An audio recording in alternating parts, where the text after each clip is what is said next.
Namaskar, Suswagatam. Hello everyone, I welcome you all to my YouTube channel.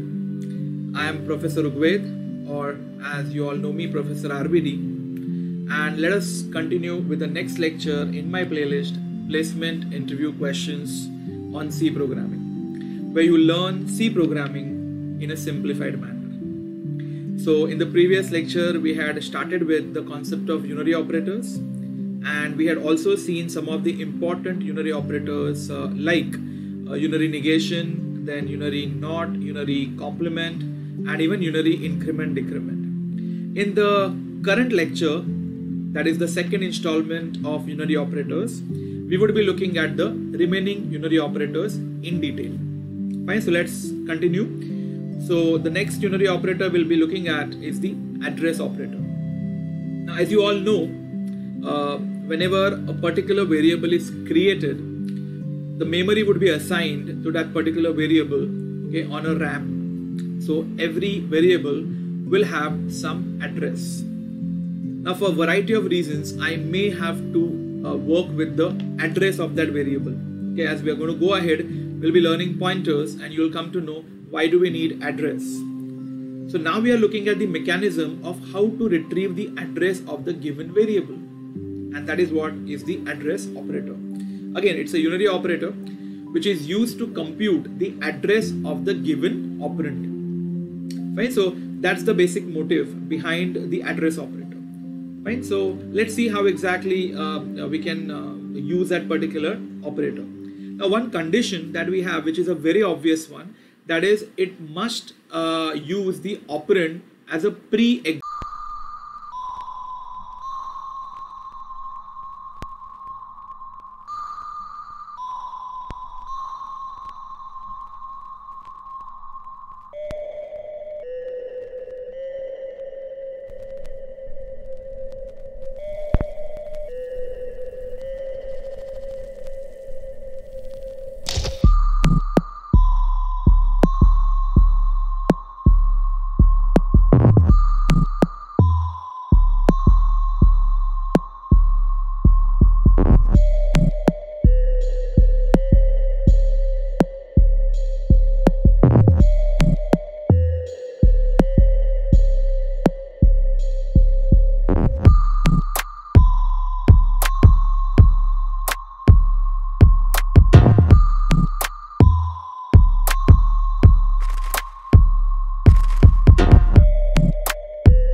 typical example could be taken as double F E4 or something like that, as I had just now given you. So if I want that address to be used for retrieving the value back, that's how I'm going to do it. Okay, so I'll just try to make it more clear for you.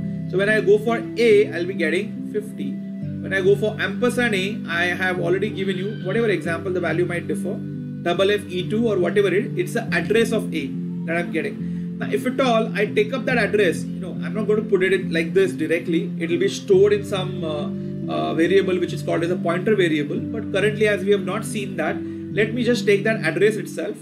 And if I put a star on that address, see, this is a unary operator, right? It's working only on a single operand. So that is going to give me the value back. Now, whether it will give you 50 or whether it will give you A, that depends on whether you use indirection on the left side or on the right side. I hope if you remember L value, R value, if I use that indirection on the right side, it's going to give me the value. Whereas if I use that indirection on the left side, it's going to give me the variable. Understood? In short, right side में use किया, so we can retrieve the value and we can use it as R value. If I use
a particular data type in corresponding compiler.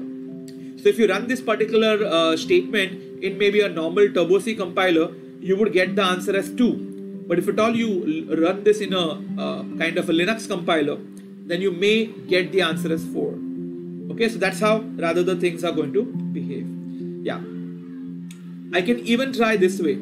Int y equal to size of int. So instead of having a variable inside, I can have an operand itself as a data type, just to do the checking, as I just now said, how many bytes are being given for int. As I'm using a standard as Turbo C, so I'm just putting it as 2, but I've already made it clear that it's going to vary depending on the compiler because it is compiler dependent. Fine. I can even have int z size of float, and generally float is being given 4 bytes of memory.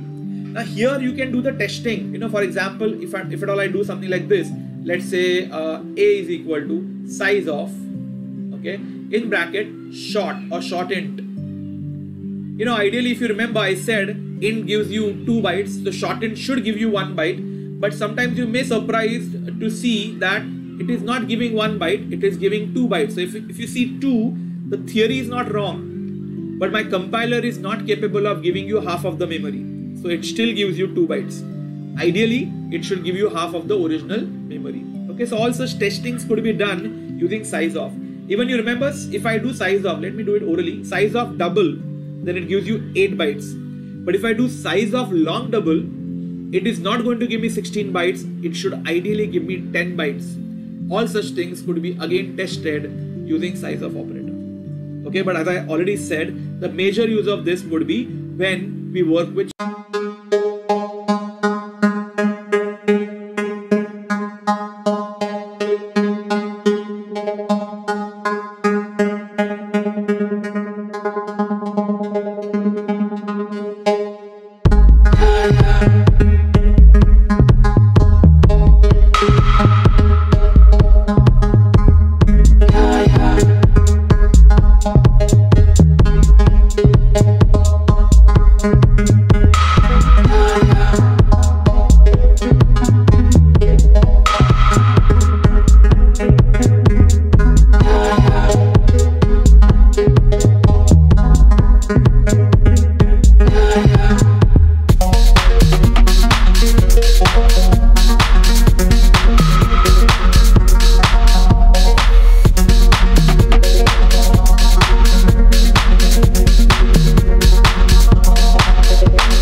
my channel and spread it across to all your friends.